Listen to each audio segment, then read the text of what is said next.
আপন বোনেরা এক মুঠো কাগজপত্র আর অর্থের অন্ধ আকর্ষণে নিজেরই ভাইয়ের কণ্ঠে আইনের ধারালো ছুরি চালিয়ে দিয়েছিল।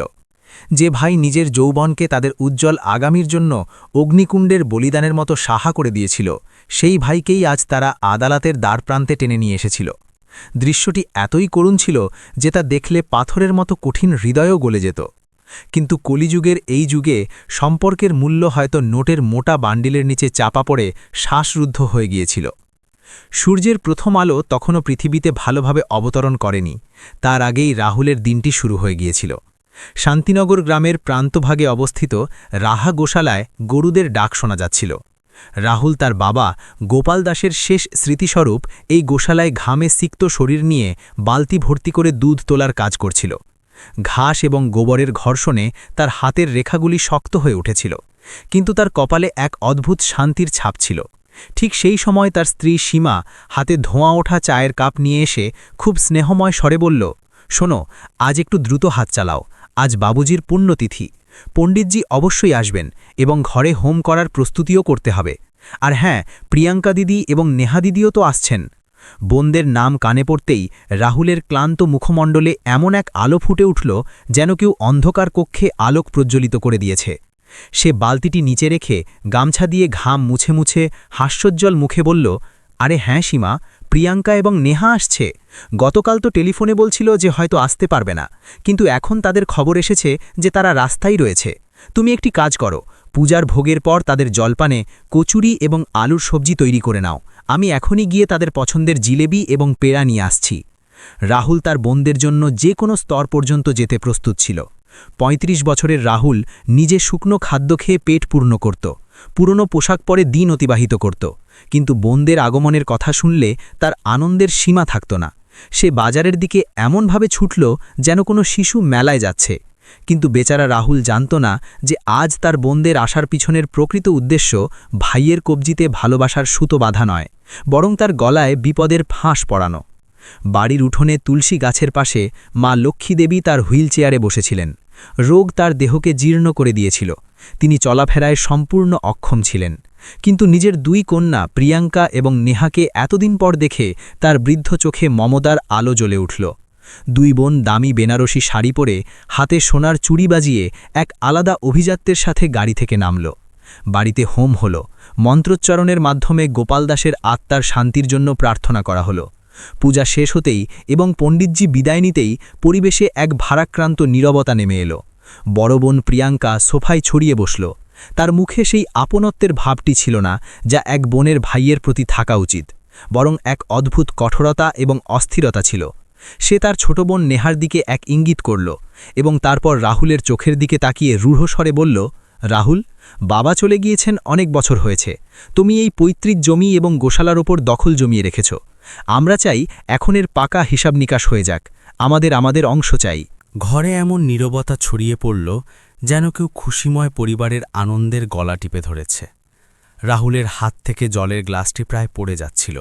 তার মনে হল সে হয়তো ভুল কিছু শুনেছে। সে অবিশ্বাসের চোখে তার বোনের দিকে তাকিয়ে রইল। তার গলা কেঁপে উঠল। সে বলল, অংশ? দিদি, এটা আপনি কি বলছেন? এই গোশালা, এই বাড়ি তো আপনাদেরই। এটা তো আমাদের যৌথ পরিবার। যখন ইচ্ছে হবে এসে থাকবেন। এটা তো বাবুজির আশীর্বাদ যা আমাদের উপর বজায় আছে। নেহা বিরক্তির সাথে তার কথা থামিয়ে বলল, দাদা, আমাদের এখানে থাকার কোনো আগ্রহ নেই এবং আমাদের তোমার এই দুধ এবং গোবরের ব্যবসায় কোনো ইচ্ছে নেই। আমাদের এই জমি, এই বাড়ি এবং গোশালার আজকের বাজার মূল্য যা, তার নগদ অর্থ চাই। আমার স্বামীর এখন ব্যবসায়ের কাজে এক বড় অঙ্কের অর্থের প্রয়োজন এবং এমনিতেও এটা আমাদের আইনি অধিকার। তখনই প্রিয়াঙ্কাও বলে উঠল, এবং আমারও নিজের ছেলের জন্য শহরে একটা ফ্ল্যাট বুক করতে হবে। সে বড় হচ্ছে, তার ভবিষ্যতের জন্য এখন থেকেই চিন্তা করে এগোতে হবে। তাই বাবার এই সমস্ত সম্পত্তির মধ্যে আমাদের অংশ চাই এবং সেটা যত তাড়াতাড়ি সম্ভব। রাহুল হতবাক হয়ে গেল। তার মাথা কাজ করা বন্ধ করে দিয়েছিল। সে বলল, অংশ? কিন্তু দিদি, এই বাড়ি আমাদের সবার থাকার জন্য এবং গোশালা তো আমাদের রোজগারের উৎস। যদি এটা বিক্রি করে দিই বা এর টুকরো করে দিই, তাহলে আমরা খাবো কি? মায়ের ওষুধ কোথা থেকে আসবে?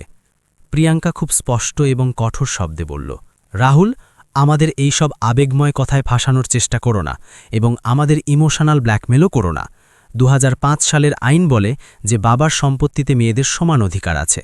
এই জমি বাবার নামে ছিল, তাই এতে আমাদেরও 1/3 ভাগ অংশ আছে। আমরা আমাদের হক চাইছি, ভিক্ষা নয়।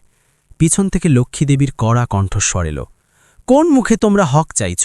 লজ্জা লাগছে না তোমাদের? হুইল চেয়ারে বসা সেই অসহায় মায়ের ভিতরের রাগ আগ্নেয়গিরির মতো উদ্গিরিত হল। আজ তোমাদের অধিকারের কথা মনে পড়ছে? যখন তোমাদের বাবা বিছানায় পড়ে যন্ত্রণা ভোগ করছিলেন, তার 24 ঘন্টা যত্নের দরকার ছিল, তখন কে করেছিল তার যত্ন? তখন রাহুল ইঞ্জিনিয়ারিংয়ের শেষ বছরে ছিল। তার দুর্দান্ত কর্মজীবন শুরু হওয়ার কথা ছিল। কিন্তু এই ছেলেটি নিজের লেখাপড়া ছাড়িয়ে দিল, নিজের উজ্জ্বল আগামীকে লাথি মেরে এই গোশালায় গোবর পরিষ্কার করতে শুরু করল। কেন? যাতে তোমাদের বাবার চিকিৎসার অর্থ জোগাড় করা যায়। প্রিয়াঙ্কা চোখ এড়ানোর চেষ্টা করে বলল, মা, ওটা রাহুলের কর্তব্য ছিল, ও এই ঘরের ছেলে। মা চিৎকার করে বললেন, চুপ করো। তার গলা ধরে এলো। কর্তব্য কি শুধু ছেলেরই হয়? মেয়েদের কোনো কর্তব্য থাকে না? আজও নিজের পেট কেটে এই ছেলেটি ব্যাংকের লোনের কিস্তি দিচ্ছে। আমার চিকিৎসায় লক্ষ লক্ষ টাকা খরচ করেছে ও। একবারও তোমরা দুজনে এসে জিজ্ঞাসা করনি যে মা, তোমার হাসপাতালের বিল কিভাবে দেওয়া হচ্ছে? কখনো কি তোমরা একটা পয়সাও দিয়েছ? মা নেহার চোখের দিকে তাকিয়ে বললেন, তোমার বাবা চারপাইতে পড়ে শেষ নিঃশ্বাস গুনছিলেন, কিন্তু তোমাদের দুজনের বিয়েতে ভাই তোমার সামর্থ্যের বাইরে গিয়ে খরচ করেছে। মানুষের সামনে হাত পেতে ধার নিয়েছে, যাতে তোমরা দুজনে শ্বশুরবাড়িতে রানী হয়ে মাথা উঁচু করে থাকতে পারো। সেই ঋণে কি কোনো ভাগ চেয়েছ তোমরা? তবে আজ জমিতে ভাগ চাইতে কোন মুখে আসছ? লক্ষ্মীদেবী হাঁপাতে লাগলেন। তার শরীর কাঁপছিল। সীমা দৌড়ে এসে তাকে সামলালো এবং জল খাওয়ালো। কিন্তু মায়ের এই আবেগপূর্ণ কথাগুলোর পাথর হৃদয় বোনেদের ওপর কোনো প্রভাব পড়ল না। প্রিয়াঙ্কা নিজের শাড়ির আঁচল ঠিক করতে করতে নির্লজ্জভাবে বলল, মা, রাহুল যা করেছে তা একজন ছেলে এবং ভাই হিসেবেই করেছে। কারো ওপর কোনো দয়া করেনি। পুরনো কথা টেনে এনে কোনো লাভ নেই। ভালো এতেই আছে যে বাবার সম্পত্তি বিক্রি করে বা তার মূল্য নির্ধারণ করে আমাদের সমান ভাগ দিয়ে দেওয়া হোক। আমাদের টাকার খুব দরকার। রাহুল যে এতক্ষণ পাথরের মধ্যে দাঁড়িয়েছিল, সে ধীরে ধীরে উঠে দাঁড়ালো। তার চোখে জল ছিল না, ছিল এক গভীর আঘাত। সে বলল, বিক্রি করে দেব আমার বাবার শেষ স্মৃতি, আমার স্ত্রী, সন্তান এবং অসুস্থ মাকে নিয়ে রাস্তায় চলে আসব, ঘর হারা হব, এটাই চাও তোমরা? রাহুলের গলার স্বর ভেঙে গিয়েছিল। নেহা সরাসরি জানালো, যদি বিক্রি করতে না চাও তবে আমাদের অংশের সমান টাকা আমাদের দিয়ে দাও। আমাদের হাতে বেশি সময় নেই দাদা। যদি 1 সপ্তাহের মধ্যে তুমি কোনো সিদ্ধান্ত না নাও, তবে আমাদের বাধ্য হয়ে আদালতের পথে হাঁটতে হবে। তখন আদালতই সিদ্ধান্ত নেবে। আদালত শব্দটা শুনে রাহুলের কান যেন অসাড় হয়ে গেল। একজন মধ্যবিত্ত সম্মানী মানুষের কাছে আদালত কাছারি কোনো নরকের থেকে কম নয়। নিজের কথা বলে ভাইয়ের মনে ছুরি চালিয়ে 2 বোন নিজেদের গাড়িতে বসে সেখান থেকে চলে গেল। পেছনে ফেলে গেল শুধু ধুলোর ধোঁয়াম এবং এক ধ্বংস হতে চলা পরিবার। রাহুল নিস্তেজ হয়ে সেখানেই মাটিতে বসে পড়ল। লক্ষ্মীদেবীর চোখ দিয়ে অঝরে জল ঝরতে লাগল। তিনি বললেন, হে ঈশ্বর, কার নজর লাগলো আমার ঘরে? আমারই কোখ থেকে জন্ম নেওয়া মেয়েরা আজ আমারই সর্বনাশের কারণ হয়ে দাঁড়ালো। 1 সপ্তাহ কেটে গেল। বাড়িতে সবাই চিন্তিত ছিল। খাবার গলা দিয়ে নিচে নামছিল না, কিন্তু মনের কোনো এক কোণে এক মিথ্যে আশাও ছিল যে হয়তো বোনেদের মন গলে যাবে, হয়তো ব্যাপারটা মিটে যাবে। ঠিক তখনই এক দুপুরে ডাক পিয়ন সাইকেলের ঘণ্টি বাজাতে বাজাতে এলো। বলল, রাহুলবাবু, রেজিস্ট্রি এসেছে, একটু বাইরে এসে সই করে দিন। রাহুল তখন গরুকে খাবার দিচ্ছিল। সে গামছায় হাত মুছে বাইরে এলো। ডাক পিয়নের হাতে বাদামি রঙের একটা মোটা খাম ছিল, যাতে গুপ্তা অ্যান্ড অ্যাসোসিয়েটসের সিল লাগানো ছিল। রাহুল কাঁপা কাঁপা হাতে খামটা খুলল। ভিতরে জটিল আইনি ভাষায় একটা নোটিশ লেখা ছিল, যার সারমর্ম ছিল খুব স্পষ্ট এবং ভয়ানক। শ্রীমতী প্রিয়াঙ্কা এবং শ্রীমতী নেহা তাদের পৈতৃক সম্পত্তি রাধা গোশালা এবং বাড়িতে নিজেদের 2/3 অংশের দাবি জানিয়েছেন। আপনাকে জানানো হচ্ছে যে 15 দিনের মধ্যে সম্পত্তি ভাগ করুন, নতুবা সিভিল কোর্টে মামলা করা হবে এবং সম্পত্তি বাজেয়াপ্ত করার দাবি জানানো হবে। রাহুল সেখানেই দরজার চৌকাঠে লুটিয়ে পড়ল। সীমা দৌড়ে এলো এবং সেই কাগজটা পড়তেই তার মুখ ফ্যাকাশে হয়ে গেল। সে অবিশ্বাসের সুরে বলল, ওরা তো সত্যি সত্যিই এমনটা করল। এখন আমরা কি করব? আমাদের কাছে তো এত টাকাও নেই যে বড় কোনো উকিলের ফিস দেব। বাড়িও বন্ধক আছে, তার উপর এই বিপদ। রাহুল কিছু না ভেবে, কাউকে কিছু না বলে নিজের পুরনো মোটরসাইকেল নিয়ে সোজা শহরের দিকে ছুটল। সে তার বড় বোন প্রিয়াঙ্কার বিলাসবহুল বাংলোয় পৌঁছল। সেখানে বাড়ির বাইরে দামি দামি বাড়ি দাঁড়িয়েছিল। হয়তো ভিতরে কোনো পার্টি চলছিল। রাহুল তার সাধারণ পোশাক আশাক পরে পায়ে চটি পরে সেখানে একদম অসঙ্গত লাগছিল। চাকর তাকে ভিতরে নিয়ে যেতে দ্বিধা করছিল, কিন্তু রাহুল জোর করে ভিতরে ঢুকে পড়ল। প্রিয়াঙ্কা তাকে দেখেই ঘাবড়ে গেল। সে তাকে অতিথিদের নজরের আড়ালে করে কোণের এক ঘরে নিয়ে গেল। প্রিয়াঙ্কা রূঢ়ভাবে জিজ্ঞেস করল, এখানে কেন চলে এলে এই অবস্থায়? ফোন করে নিতে পারতে। রাহুলের চোখে জল ছিল। সে হাত জোড় করে বলল, দিদি, এটা কি করলেন আপনি? নিজের ভাইয়ের বিরুদ্ধে কোর্ট কেস, দুনিয়া কি বলবে?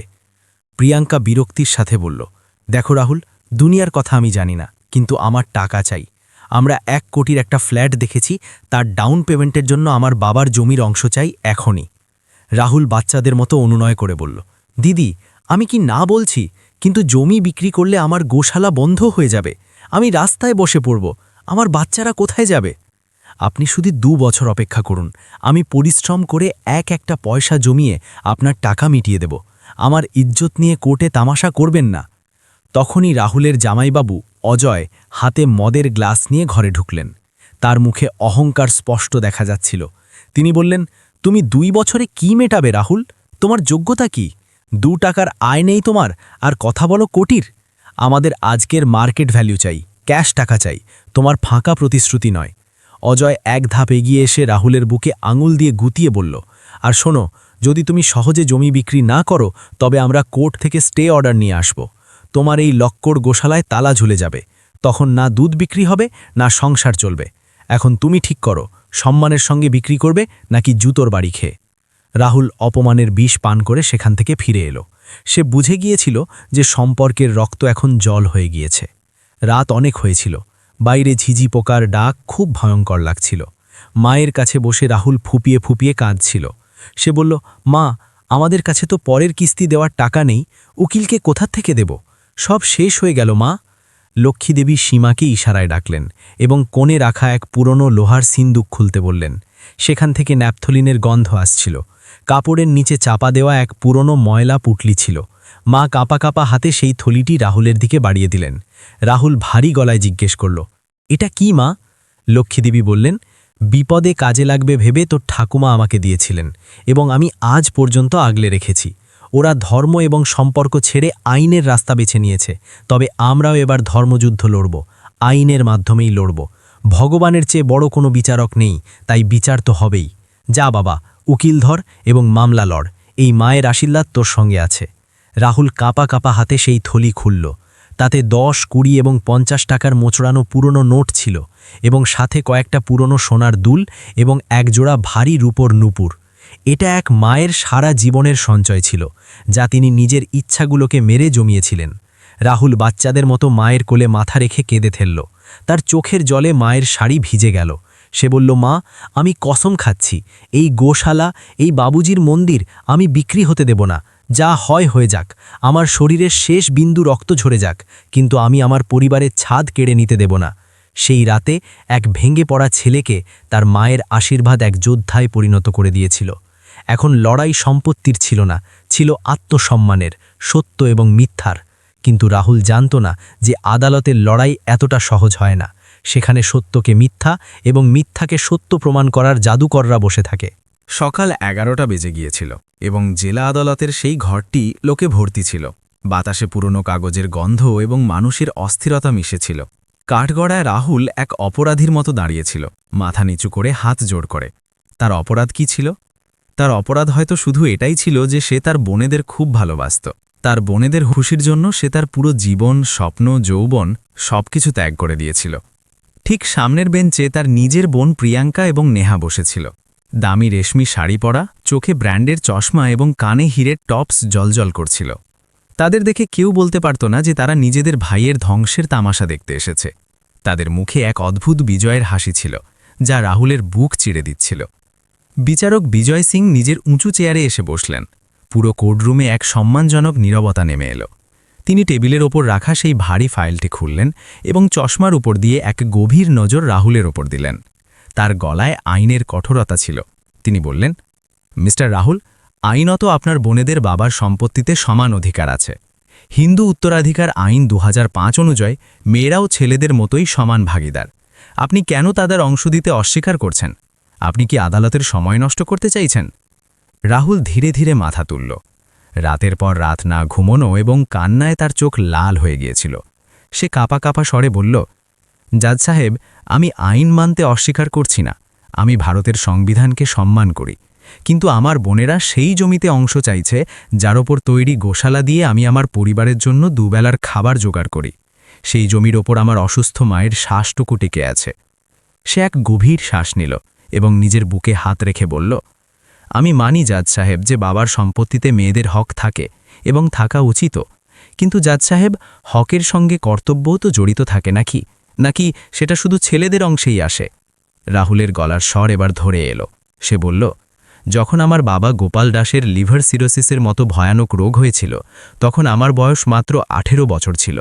আমার বন্ধুদের হাতে ইঞ্জিনিয়ারিং কলেজের বই ছিল এবং আমার হাতে গোশালার গোবর এবং অসুস্থ বাবার ওষুধ। আমি আমার পড়াশোনা ছেড়ে দিয়েছিলাম জাজ সাহেব। নিজের স্বপ্ন সেই দিনই সেই চিতায় জ্বালিয়ে দিয়েছিলাম যেদিন বাবা রক্ত বমি করছিলেন। সে তার বোনেদের দিকে তাকালো, যারা লজ্জায় বা অহংকারে নিজেদের মুখ ফিরিয়ে নিয়েছিল। আমি আমার যৌবন এই গোশালার কাদার মধ্যে কাটিয়ে দিয়েছি, যাতে আমার বোনেরা সম্মানের সঙ্গে পড়াশোনা করতে পারে। আমি ভাই নয় বরং বাবা হয়ে বোনেদের বিয়ে দিয়েছি। বিয়েতে লক্ষ লক্ষ টাকা খরচ করেছি, মহাজনের থেকে চড়া সুদে টাকা ধার নিয়েছি, যাতে ওদের শ্বশুরবাড়িতে কেউ খোঁচা না দিতে পারে যে বিয়েতে কোনো ত্রুটি ছিল। পুরো কোর্টরুমে শয়াব চুপ ছিল। সবাই রাহুলের শব্দের ভিতরের যন্ত্রণা অনুভব করছিল। সে বলল, আজও আমি সেই ঋণের কিস্তি দিচ্ছি নিজের সব ইচ্ছে মেরে। জাজ সাহেব, আজ যে বাড়ি এবং গোশালা ওরা বিক্রি করতে চাইছে সেটা শুধু ইট পাথর নয়, ওটা আমার অসুস্থ মা এবং ছোট ছোট বাচ্চাদের ছাদ। যদি এটা বিক্রি হয়ে যায় তবে আমি আমার পক্ষাঘাতগ্রস্ত মাকে নিয়ে কোথায় যাব? কোন রাস্তায় ডেরা জমাবো? রাহুলের চোখ দিয়ে গড়িয়ে পড়া দুফোঁটা জল গালে দাগ কেটে গেল। তার কথাগুলো পাথর হৃদয় মানুষদেরও গলিয়ে দিয়েছিল। জাজ সাহেব নিজেও কিছুক্ষণের জন্য ভাবনায় পড়ে গেলেন। ঠিক তখনই নিস্তব্ধতা চিরে এক তীক্ষ্ণ এবং কড়া স্বর এলো। Objection my lord. বোনেদের উকিল মিস্টার গুপ্তা, যিনি শহরের নামী এবং ধূর্ত উকিল ছিলেন, নিজের কালো কোট ঠিক করতে করতে আত্মবিশ্বাসের সাথে কাঠঘোড়ার পাশে এলেন। তার মুখে এক কুটিল হাসি ছিল। তিনি বললেন, মাই লর্ড, মিস্টার রাহুল এক চমৎকার অভিনেতা। আপনি এখন যা শুনলেন তা একটা ইমোশনাল ড্রামা ছাড়া কিছু নয়, অনেকটা বলিউডের সিনেমার মতো। এই লোকটি এখানে শ্রবণ কুমার সেজে আদালতের সহানুভূতি পেতে চাইছে, কিন্তু আসল সত্যিটা হলো যে এই লোকটি অত্যন্ত লোভী এবং সুযোগ সন্ধানে। জাজ সাহেব কপালে ভাঁজ ফেলে জিজ্ঞেস করলেন, কিভাবে? গুপ্তা ফাইলটি নেড়ে বললেন, রাহুল দাবি করছে যে সে বাবার চিকিৎসার জন্য ঋণ নিয়েছে, কিন্তু সত্যিটা হলো সে সেই টাকা নিজের আমোদ প্রমোদ এবং জুয়ার নেশায় উড়িয়েছে। বাবা অসুস্থ হতেই সে কৌশলে গোশালা দখল করে নিয়েছে। রাহুলের চোখ বিস্ময়ে বড় হয়ে গেল। সে বিশ্বাসই করতে পারছিল না কেউ এমন সাদা মিথ্যে কিভাবে বলতে পারে। গুপ্তা বলতে থাকলেন, সবচেয়ে ভয়ানক সত্যি হল যে বোনেদের বিয়ের পর সে বাবার সাথে খুব খারাপ ব্যবহার করেছে। তাদের বাবা উইলে মেয়েদেরও সমান ভাগ দিতে চেয়েছিলেন, কিন্তু রাহুল তা হতে দেয়নি। সে বাবাকে ঔষধ পর্যন্ত এনে দিত না, দিনরাত চিৎকার করত যে কেন আপনি মরছেন না। রাহুল স্তব্ধ হয়ে গেল। সে চিৎকার করে বলল, মিথ্যে, একদম সাদা মিথ্যে জাজ সাহেব। কিন্তু গুপ্তা নিজের গলা আরও চড়িয়ে দিলেন এবং বললেন, আর বিয়ের কথা যা বলা হচ্ছে সেই টাকাও বাবার জমানো টাকা ছিল, যা রাহুল নিজের দখলে নিয়ে নিয়েছিল। সে নিজের পকেট থেকে একটা কানাকড়িও দেয়নি। সে শুধু বোনেদের অংশ আত্মসাৎ করে মালিক হয়ে বসতে চায়। সে এক কলিযুগের কুলাঙ্গার ছেলে যে নিজের বাবাকে তিল তিল করে মেরেছে। রাহুলের সরকারি উকিল খুব দুর্বলভাবে প্রতিবাদ করলেন, মাই লর্ড, এটা চরিত্র হনন ছাড়া কিছু নয়। এসব অভিযোগ ভিত্তিহীন। এই লোকটির জীবনযাপনই প্রমাণ করে সে কতটা সাধামাটাভাবে থাকে। জাজ সাহেব দ্বিধায় পড়ে গেলেন, কারণ আইন প্রমাণ চায়, আবেগ নয়। গুপ্তা তার শেষ চাল দিলেন, জাজ সাহেব, আমাদের কাছে প্রত্যক্ষদর্শী সাক্ষী আছে যারা আগামী দিনে প্রমাণ করে দেবে যে রাহুল একজন অপরাধী। রাহুলের মাথায় আকাশ ভেঙে পড়ল। যে বাবার সেবা সে দিন রাত এক করে করেছে, আজ তাঁরই হত্যার এবং নির্যাতনের অভিযোগ তার উপর লাগানো হচ্ছে। বিচারক বিজয় সিং ফাইল বন্ধ করলেন এবং 15 দিন পর পরবর্তী শুনানির দিন ধার্য করলেন। রাহুলের মাথা ঘুরছিল। সে বুঝতে পারছিল না সত্যি কেন এত দুর্বল এবং মিথ্যে কেন এত শক্তিশালী। আদালত মুলতবি হওয়ার পর প্রিয়াঙ্কা এবং নেহা উকিলের পেছনে এলো। প্রিয়াঙ্কার মুখে ভয়ের একটা ছাপ ছিল। সে খুব নিচু স্বরে জিজ্ঞেস করল, উকিল সাহেব, আপনি আদালতে এত বড় মিথ্যে কেন বললেন? রাহুল তো এমন কিছু করেনি, ও তো বাবিজির খুব সেবা করেছিল। গুপ্তা কুটিলভাবে হেসে বললেন, ম্যাডাম, কেস জিততে হলে সত্যকে মিথ্যা এবং মিথ্যাকে সত্য হিসেবে পেশ করতে হয়। আদালতে আবেগ নয় বরং যুক্তি জেতে। আপনার কি মনে হয় আপনি সত্যের মূর্তি সেজে কেস জিতবেন?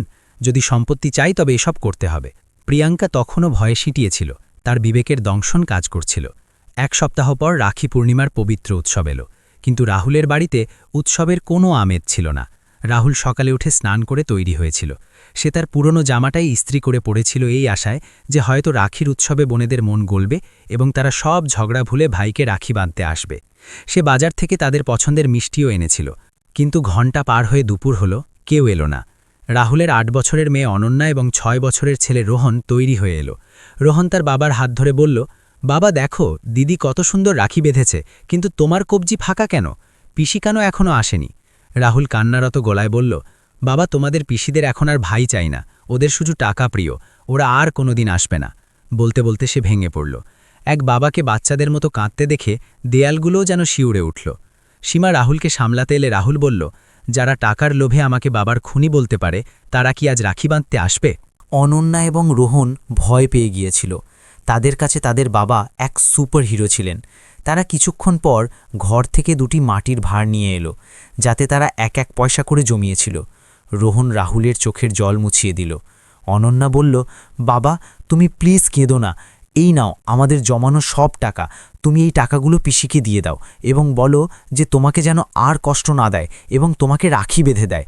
আমাদের সাইকেল চাই না, আমাদের শুধু তোমার হাসি চাই। বাচ্চাদের কথা শুনে রাহুলের বুক ফেটে গেল। একদিকে নিজের বোনেরা যারা তাকে ধ্বংস করতে চায় এবং একদিকে এই নিষ্পাপ বাচ্চারা যারা বাবার হাসির জন্য নিজেদের স্বপ্ন বিসর্জন দিতে রাজি। 15তম দিনে আদালতের শুনানি আবার শুরু হলো। আজ গুপ্তা এক প্রত্যক্ষদর্শী সাক্ষী পেশ করলেন, যার নাম ছিল রামেশ্বর পাণ্ডে। তিনি ছিলেন রাহুলের প্রতিবেশী, যার সাথে রাহুলের একটুও বনিবনা ছিল না। পাণ্ডেজি কাঠগড়ায় দাগিয়ে বললেন, সাহেব, এই রাহুল বাইরে থেকে যেমন দেখায় ভিতরটা তেমন নয়। সে নিজের অসুস্থ বাবাকে অন্ধকূপের মতো ঘরে ফেলে রাখত, ওষুধ দিত না। এমনকি এক রাতে আমি নিজের কান দিয়ে শুনেছি সে তার বাবাকে বলছে যে, বুড়ো তুমি মরছ না কেন? তুমি মরলে তবেই আমি সব সম্পত্তির মালিক হব। রাহুল চিৎকার করে বলল, কাকা আপনি এসব কি বলছেন? আপনি তো নিজের চোখে দেখেছেন আমি কিভাবে বাবাকে পিঠে করে হাসপাতালে নিয়ে যেতাম। কিন্তু পাণ্ডেজি থামলেন না। জাজ সাহেবও রাহুলকে এখন সন্দেহের নজরে দেখছিলেন। জাজ সাহেব বললেন, মিস্টার রাহুল, যদি আপনি সত্যিই আপনার বাবার উপর এমন নিষ্ঠুরতা করে থাকেন, তবে সম্পত্তি তো দূরে থাক, আপনার বিরুদ্ধে গার্হস্থ্য হিংসার মামলাও চালানো যেতে পারে।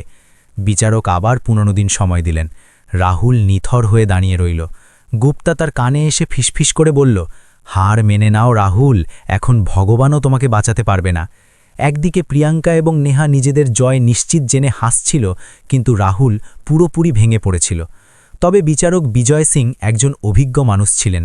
পাণ্ডেজির সাক্ষ্য তার মনে সন্দেহ জাগিয়েছিল এবং রাহুলের চোখের কষ্ট তার কাছে অভিনয় মনে হয়নি।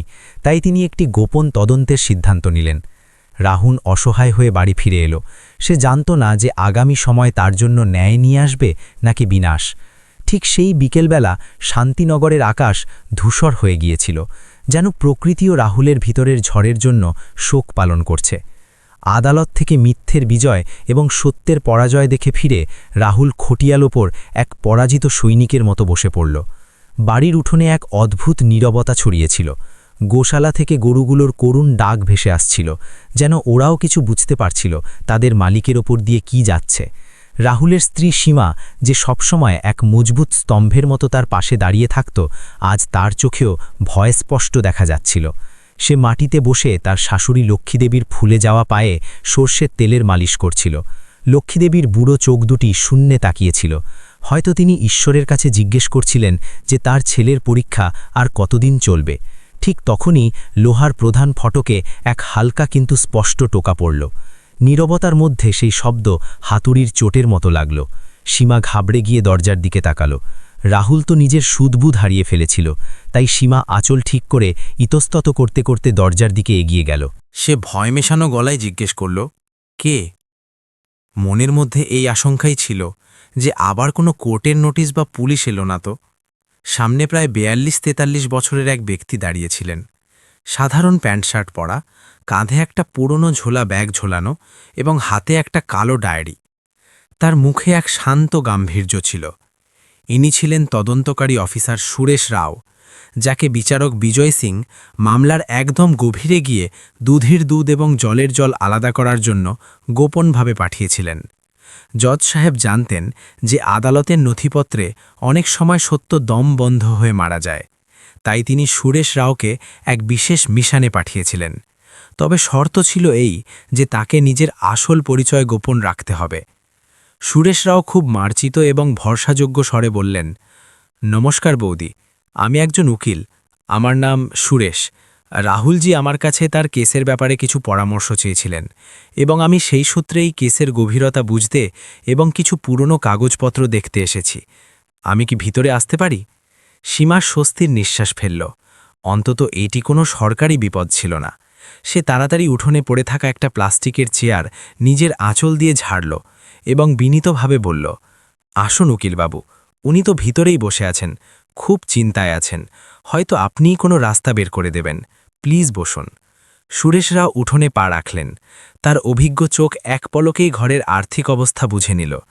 দেয়ালে আস্তরণ জায়গা জায়গা থেকে খসে পড়েছিল, ছাদের কড়িগুলো পুরনো হয়ে গিয়েছিল, কিন্তু ঘরের প্রতিটি কোণা পরিষ্কার পরিচ্ছন্ন ছিল।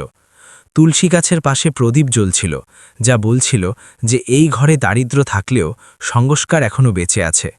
সুরেশ রাও চেয়ারে বসতেই তার নজর হুইল চেয়ারে বসা লক্ষ্মী দেবীর ওপর পড়ল, যিনি তার দিকেই তাকিয়েছিলেন।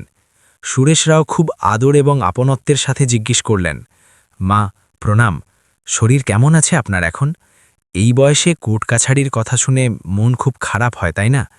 লক্ষ্মীদেবী এক খুব দুর্বল এবং ম্লান হাসি দিলেন, যেন শুকনো ফুলের ওপর শিশির বিন্দু পড়ল। তিনি কাঁপা কাঁপা গলায় বললেন, বেঁচে আছি বাবা, শুধু শ্বাস চলছে। শরীর তো কবেই স্বাদ ছেড়ে দিয়েছে, কিন্তু ভগবানের লাখ লাখ শুকুর যে সন্তান স্বাদ ছাড়েনি, নয়তো আজকের কলিযুগে তো লোকে আমাদের মতো বুড়ো এবং অসুস্থ মা বাবাকে ঘরের কোনো ভাঙাচোরা কোণে ফেলে রাখে, যেন আমরা কোনো পুরনো ফার্নিচার। সেখানে আমার ছেলে রাহুল এবং আমার বৌমা সীমা আমাকে চোখের মণি করে রাখে। মা তার বৌমা সীমার দিকে স্নেহভরা দৃষ্টি দিলেন, যে এখন তার জন্য জলের গ্লাস আনছিল। এটি আমার বৌমা উকিলবাবু, নামেই বৌমা, কিন্তু মেয়ের চেয়েও বড়। সারাদিন আমার খাওয়া দাওয়া, ওষুধ এবং এমনকি আমার নোংরা কাপড় কাচা এবং পরিষ্কার পরিচ্ছন্নতায় লেগে থাকে, কখনো বিরক্ত হয় না। এমন সেবা তো বড় নসিবওয়ালাদের কপালে জোটে। এবং ওই প্রতিবেশী আদালতে বলছিল যে আমার ছেলে আমাকে নির্যাতন করে। মায়ের গলা ধরে এলো। সুরেশ রাও এটি শুনে অবাক হয়ে গেলেন। আদালতে যে নিষ্ঠুর এবং লোভী ছেলের ছবি পেশ করা হয়েছিল, বাস্তবতা তার থেকে একদম উল্টো ছিল। তিনি চুপচাপ নিজের ডায়েরিতে প্রতিটি কথা, ঘরের পরিবেশ এবং মায়ের হাবভাব নোট করতে লাগলেন। তখনই তার নজর সামনের দেয়ালে টাঙানো এক পুরনো ব্ল্যাক অ্যান্ড হোয়াইট ছবির ওপর গেল, যাতে এক রোয়াবদার ব্যক্তি গোফে তা দিয়ে দাঁড়িয়েছিলেন। ইনিই মিস্টার রাহুলের বাবা হবেন হয়তো, তিনি জিজ্ঞেস করলেন। মায়ের চোখে স্মৃতির এক আর্দ্রতা ভেসে উঠল। তিনি এক লম্বা শ্বাস নিলেন। হ্যাঁ উকিলবাবু, ইনি আমার স্বামী গোপাল দাস। অনেক বছর হলো তিনি স্বর্গে গিয়েছেন, কিন্তু মনে হয় যেন কালকের কথা। সুরেশ রাও ধীরে ধীরে খুব সংবেদনশীলতার সাথে জিজ্ঞেস করলেন, শুনেছি লম্বা অসুখ ছিল ওর, কি হয়েছিল আসলে? মা জানালেন, লিভারের অসুখ ছিল সাহেব। 5 বছর, পুরো 5 বছর উনি বিছানায় পড়েছিলেন বেচারা। খুব কষ্ট পেয়েছিলেন, শরীরে জল জমে যেত, রক্তের বমি হতো। রাহুল ওর খুব সেবা করেছিল সাহেব। এই ছেলেটি রাতে ঘুমাতো না, বাবার মাথার কাছে বসে থাকত, পাছে বাবুজির জলের দরকার না পড়ে। দিনের পর দিন হাসপাতালের ঠান্ডা মেঝেতে শুয়ে থাকল। আগে বাবার সেবা করল, তাকে স্নান করানো মোছানো করল, এবং এখন এই পঙ্গু মায়ের সেবা করছে। হয়তো ওই বেচারার নসিবে শুধু সেবাই লেখা আছে, সুখ নেই। প্রতিটি শব্দ সুরেশ রাওয়ের হৃদয়ে কড়া নাড়ছিল। তিনি নিজের ডায়েরিতে সব লিখে রাখছিলেন। এবার তিনি আসল ইস্যুতে এলেন। একটু গম্ভীর হয়ে তিনি সেই প্রশ্নটি করলেন যার উত্তর জানার জন্য তিনি এখানে এসেছিলেন। মা, যদি রাহুল এতই ভালো ছেলে এবং ভাই হয়, তবে কেন এমন পরিস্থিতি এলো যে নিজের বোনদেলি ভাইয়ের ওপর কেস করতে হলো? কেন রক্তের শত্রু হয়ে দাঁড়ালো? এটি শুনতেই লক্ষ্মীদেবীর মুখ রাগ এবং দুঃখের মিশ্রণে থমথমে হয়ে গেল। তার হাতের শিরাগুলো ফুলে উঠল। কি বলবো উকিলবাবু, আজকের দুনিয়ায় টাকা সম্পর্কের চেয়েও বড় হয়ে গিয়েছে। রক্ত সাদা হয়ে গিয়েছে। যখন ওর বাবা অসুস্থ হয়েছিলেন তখন আমার রাহুল মাত্র 18 বছরের ছিল। ইঞ্জিনিয়ারিংয়ে ভর্তি হয়েছিল ও। খুব মেধাবী ছিল, বড় অফিসার হতে চেয়েছিল। কিন্তু ও নিজের পড়াশোনা ছেড়ে দিল, নিজের স্বপ্ন ছেড়ে দিল, যাতে ওর 2 বোন প্রিয়াঙ্কা এবং নেহা পড়তে পারে, ওদের পড়াশোনায় যেন বাধা না আসে। মায়ের গলায় এক কম্পন এলো। ও নিজের যৌবন, বন্ধুদের সঙ্গে ঘুরে বেড়ানোর দিনগুলো সবকিছু এই গোশালার গোবর এবং কাদার মধ্যে কাটিয়ে দিল, যাতে গরুর দুধ বিক্রি করে ঘর চলে এবং বোনেদের বিয়ে ধুমধাম করে হতে পারে। উকিলবাবু, আপনি বিশ্বাস করবেন না, নিজের বড় বোন প্রিয়াঙ্কার বিয়েতে ও 12 লাখ এবং ছোট নেহার বিয়েতে 14 লাখ খরচ করেছিল সেই জমানায়। সুরেশরাও চমকে গেলেন। এত বড় অঙ্কের টাকা একজন দুধওয়ালার কাছে কোত্থেকে এলো? মা ফুপিয়ে বলতে লাগলেন, ধার নিয়েছিল সাহেব, মহাজনদের পা ধরেছিল। এই ছেলেটি নিজের মাথায় ঋণের পাহাড় চাপিয়ে নিয়েছিল, যাতে বোনেরা নিজেদের শ্বশুরবাড়িতে মাথা উঁচু করে বাঁচতে পারে। কেউ যেন ওদের এই কথা না বলে যে বাবা নেই বলে ভাই কিপটেমি করেছে। ও নিজের বোনেদের রাজকুমারীদের মতো বিদায় করেছিল, এবং এরপরও ওদের ভাই ওদের জন্য কি না করেছে। লক্ষ্মীদেবী হঠাৎ নিজের বৌমা সীমার হাত ধরে ফেললেন এবং তাকে টেনে সুরেশ রাওয়ের সামনে নিয়ে এলেন।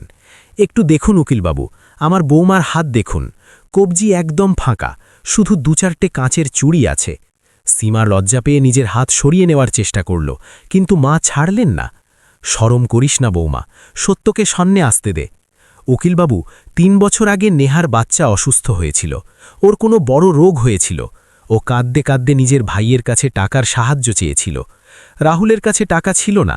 তখন আমার এই ভোলা বৌমাটি ওই বাচ্চার চিকিৎসার জন্য নিজের সোহাগের গয়না, নিজের সোনার চুড়ি খুলে দিয়েছিল, যা আজ পর্যন্ত বন্ধক পড়ে আছে।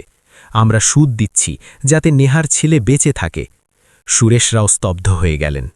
একদিকে ওই বোনেরা ছিল যারা কোটির সম্পত্তির জন্য ভাইয়ের গলা টিপছিল, এবং অন্যদিকে এই ভাতৃবধূ ছিল যে নিজের ননদের বাচ্চার জন্য নিজের স্ত্রীধন বলি দিয়েছিল। মায়ের কণ্ঠস্বর এবার আরও চড়ে গেল, তাতে আক্রোশ ছিল। আমার মেয়েদের হাতে আজও সোনার মোটা কাকন বাজে, এবং আমার বৌমা খালি হাতে বসে আছে। আমার বড় মেয়ে প্রিয়াঙ্কার স্বামীর যখন ব্যবসায় ক্ষতি হয়েছিল, তখন এই রাহুলই নিজের একটা মহিষ বিক্রি করে এবং আবার ঋণ নিয়ে ওদের টাকা দিয়েছিল, যাতে ওদের দোকান নিলাম না হয়। সেই ঋণের শেষ 2টি কিস্তি আজও দেওয়া বাকি। আমার অসুস্থতায় এ পর্যন্ত লক্ষ লক্ষ খরচ হয়েছে, কিন্তু আমার সেই নিজের মেয়েরা একবারও এটি জিজ্ঞেস করতে আসেনি যে মা বেঁচে আছে না মরে গিয়েছে, কি খাচ্ছে, কিভাবে বাঁচছে। এবং আজ ওদের ভাগ চাই। লক্ষ্মীদেবীর চোখ দিয়ে এখন অশ্রুর বন্যা বইছিল। তিনি চোখের জল আটকাতে পারছিলেন না। তিনি নিজের কাঁপা কাঁপা বলিরেখা ভরা হাত দুটি খুব কষ্টে জোর করার চেষ্টা করলেন। আঙুলগুলো থরথর করে কাঁপছিল। তার চোখে এক মায়ের যন্ত্রণা স্পষ্ট দেখা যাচ্ছিল। রুদ্ধ কণ্ঠে তিনি বললেন, উকিলবাবু, আমি এক মা হয়ে আপনার কাছে ভিক্ষা চাইছি। আমার রাহুলকে বাঁচিয়ে নিন। ও খুব সরল সাহেব, ওর মধ্যে ছলচাতুরি নেই। ও ওই চালাক উকিল এবং মিথ্যে সাক্ষীদের সঙ্গে জিততে পারবে না। যদি এই ছাদ কেড়ে নেওয়া হয়, যদি এই গোশালা বিক্রি হয়ে যায়, তবে আমরা কোথায় যাব? আমার নাতি নাতনি রাস্তায় চলে আসবে। সাহেব, আমার বেঁচে থাকতে আমার ছেলেকে ঘরছাড়া হতে দেবেন না। ওকে বিচার পাইয়ে দিন। ভগবান আপনার ভালো করবেন। ঘরের প্রতিটি মানুষের চোখ সজল ছিল। রাহুল যে এতক্ষণ কোণে মাথা নিচু করে বসেছিল, মায়ের কথা শুনে ফুপিয়ে কেঁদে উঠল। সুরেশ রাওয়ের কলিজা মুখে চলে এলো। তিনি নিজের জীবনে অনেক কেস দেখেছিলেন, অনেক অপরাধী এবং অনেক অপিলিকা দেখেছিলেন, কিন্তু এক মায়ের এমন অসহায় এবং করুণ মিনতি প্রথমবার শুনছিলেন। সেই মা নিজের ছেলের অস্তিত্বের জন্য, তার আত্মসম্মানের জন্য অনুনয় করছিলেন। সুরেশ রাও তৎক্ষণাৎ নিজের চেয়ার থেকে উঠে দাঁড়ালেন। তার গলাও ভারী হয়ে গিয়েছিল। তার চোখে এক আর্দ্রতা ছিল, যা তিনি একজন কঠোর অফিসার হিসেবে লুকানোর চেষ্টা করছিলেন। তিনি এগিয়ে গিয়ে লক্ষ্মীদেবীর জোর করা হাত দুটি নিজের হাতে নিলেন এবং খুব সম্মানের সঙ্গে বললেন, মা, হাত জোর করবেন না, আপনি আমার মায়ের সমান। এক মায়ের আশীর্বাদ এবং চোখের জল কখনো বৃথা যায় না। আপনি ভরসা রাখুন। এই দুনিয়ায় অন্যায় হতে পারে, কিন্তু শেষ নয়। সত্য কখনো হারে না, শুধু একটু বিচলিত হয়। তিনি রাহুলের কাঁধে হাত রাখলেন এবং এক মজবুত ভরসা দিয়ে তাকে সান্ত্বনা দিলেন। হিম্মত হারিও না রাহুল, ওপরওয়ালা সব দেখছেন, এবং ওপরওয়ালা যা দেখেন তা আদালতও দেখবে। এই বলে সুরেশ রাও দ্রুত বাইরে বেরিয়ে গেলেন। তিনি আর এক পলকও ওখানে থামলে হয়তো তার পেশাদার মুখোশ খুলে যেত এবং তার চোখ থেকেও জল ঝরে পড়ত। তিনি বাইরে এসে নিজের ডায়েরিতে শেষ নোটটি লিখলেন, কেস নম্বর 402/26। বাদীর দ্বারা লাগানো সকল অভিযোগ শুধু মিথ্যেই নয়, বরং মানবতার বিরুদ্ধে এক ঘৃণ্য অপরাধ। সুরেশ রাও দ্বারা জমা দেওয়া রিপোর্ট যখন জজ বিজয় সিংয়ের চেম্বারে পৌঁছল, তখন তিনি সেটি খুব খুঁটিয়ে পড়লেন। রিপোর্টের প্রতিটি পাতা উল্টাতে উল্টাতে, প্রতিটি সাক্ষ্য এবং সুরেশ রাওয়ের ব্যক্তিগত অভিজ্ঞতা পড়তে পড়তে জজ সাহেবের মন যেন আরও ভারী হয়ে যাচ্ছিল। তিনি ফাইল বন্ধ করলেন এবং চোখ দুটি কিছুক্ষণের জন্য বুজে নিলেন।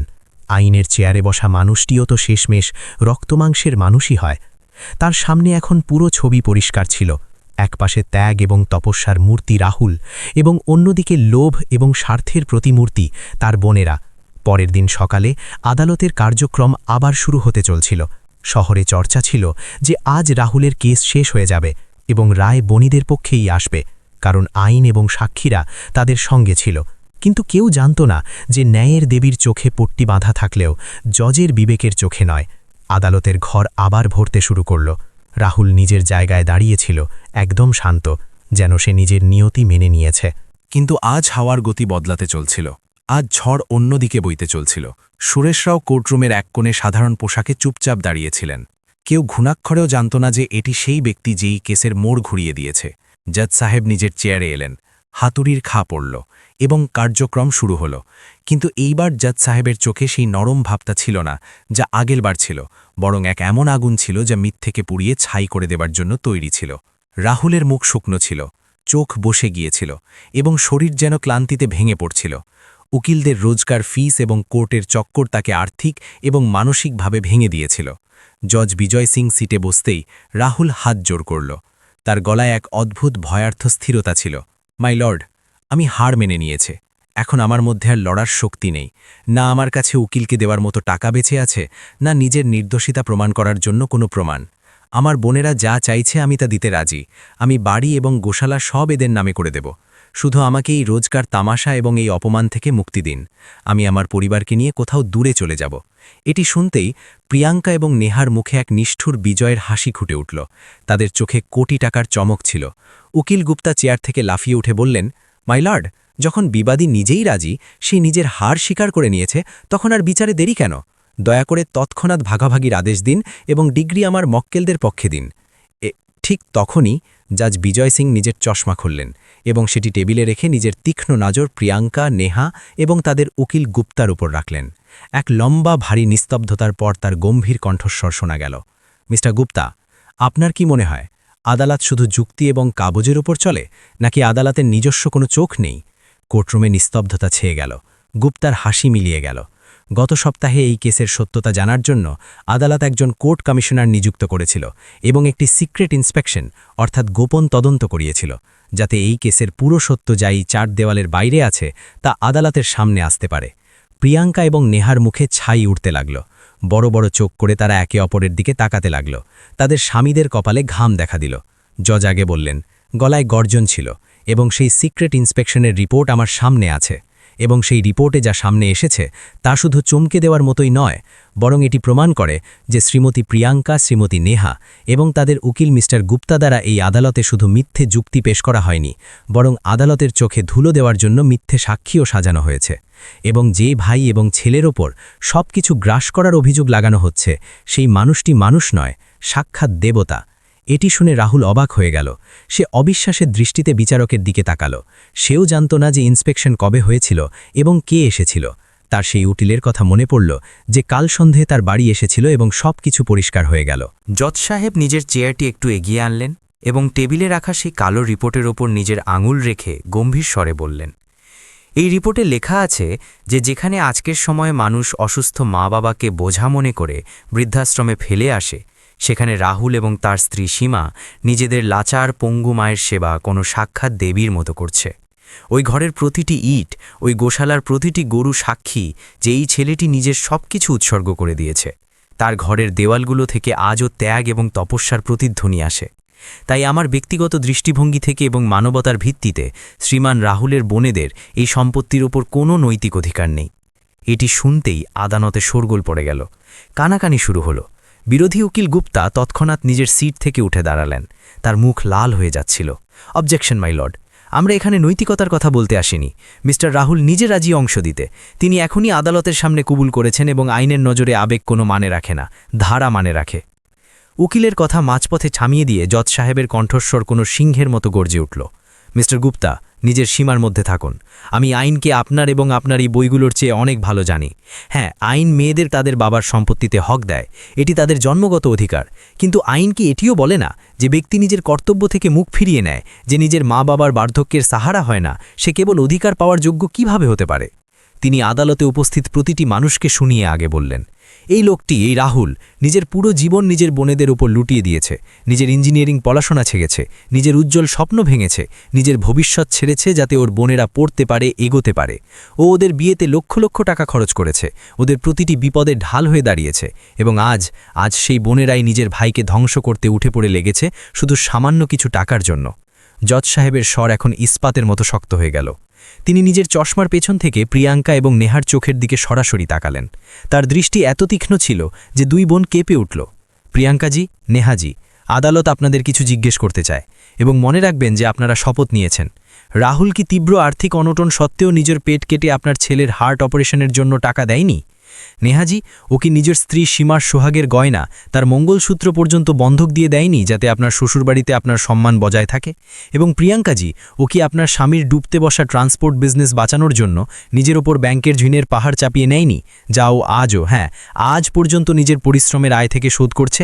প্রিয়াঙ্কা এবং নেহার মুখ ফ্যাকাশে হয়ে গেল, তাদের গলা শুকিয়ে গেল। আদালতের কাঠগড়ায় দাঁড়ানো সত্য তাদের দিকে তাকিয়েছিল। উত্তর দিন, জজ সাহেব কড়া গলায় বললেন। আপনাদের ভাই কি এসব আপনাদের জন্য করেছে কি করেনি? সে কি মিথ্যে বলছে? হ্যাঁ জজ সাহেব, করেছিল। প্রিয়াঙ্কা এবং নেহা এক মরা গলায় বলল। তারা চোখ ওপরে তুলতে পারছিল না।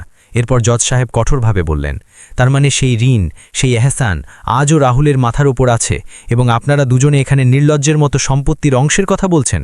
লজ্জা হওয়া উচিত আপনাদের।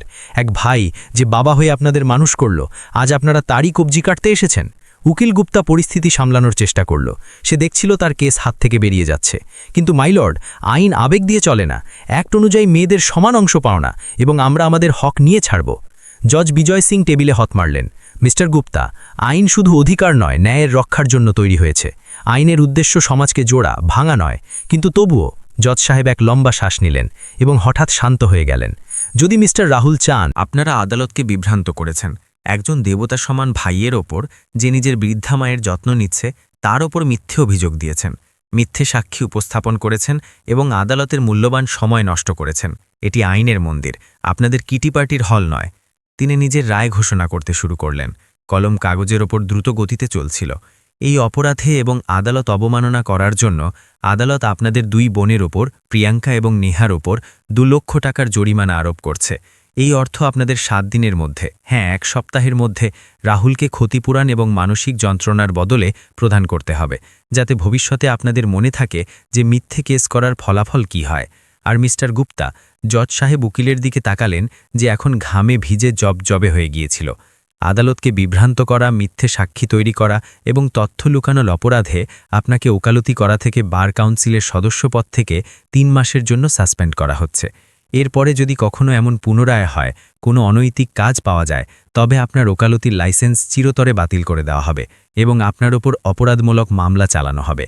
আদালতের রায় শুনে 2 বোনের অবস্থা এমন হলো যেন কাটলে রক্ত বেরোবে না। তাদের পায়ের তলা থেকে মাটি সরে গিয়েছিল। 2 লক্ষ টাকা, এই অঙ্ক তাদের লোভের ওপর একটা কড়া থাপ্পড় ছিল। আর তাদের স্বামীদের তো যেন নিঃশ্বাস নেওয়াই বন্ধ রয়ে গিয়েছিল। তারা স্বপ্নেও ভাবেনি যে তাদের নেওয়ার বদলে দিতে হবে। চৌবেজি গিয়েছিলেন 6 বেজি হতে 2 বেজি হয়ে ফিরলেন। এই প্রবাদটি আজ তাদের ওপর একদম সঠিক খাটছিল। পুরো কোর্টরুম, যা এতক্ষণ দম বন্ধ করে দাঁড়িয়েছিল, করতালির শব্দে ফেটে পড়ল। উকিল, মুহুরি এবং এমনকি পুলিশকর্মীরাও এই ঐতিহাসিক রায়ে তালি বাজানো থেকে নিজেদের রুখতে পারল না। এটা সত্যের জয় ছিল, এটা ধর্মের জয় ছিল। রাহুলের চোখ দিয়ে জল পড়ছিল, কিন্তু এই জল দুঃখের ছিল না, ছিল আনন্দ এবং স্বস্তির। সে হাঁটু গেড়ে বসে পড়ল এবং আদালতের চৌকাঠকে প্রণাম করল। জজ সাহেব নিজের ফাইল বন্ধ করলেন এবং চশমা খুলতে খুলতে রাহুলের দিকে তাকিয়ে হাসলেন। রাহুলজি, উঠুন। আপনাদের মতো লোকেদের জন্যই আজও পৃথিবীতে ধর্ম টিকে আছে।